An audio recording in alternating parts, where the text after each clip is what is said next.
Today I was telling about how to fix Ps4 error code Np-34958-9.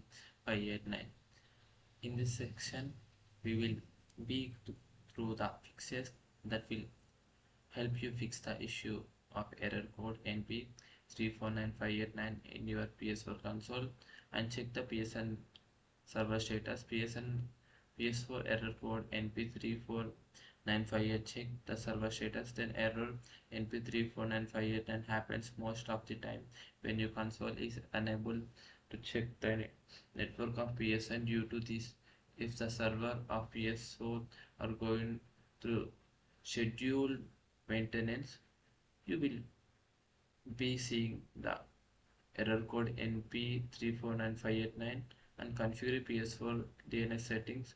Many users have tried to configure the settings of Ps4 and has helped them impressively solving the issue. Please follow the steps down below to now how to can do that.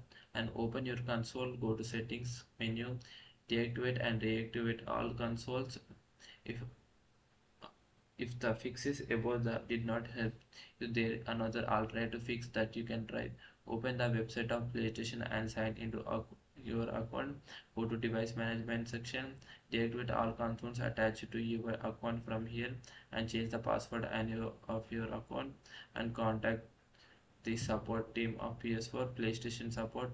By now you should be able to fix the error code NP-34958-9 on your device. However, if you if you are still seeing the error code, then you will have to contact the support team of PlayStation and talk to them regarding the issue. And thanks for watching us.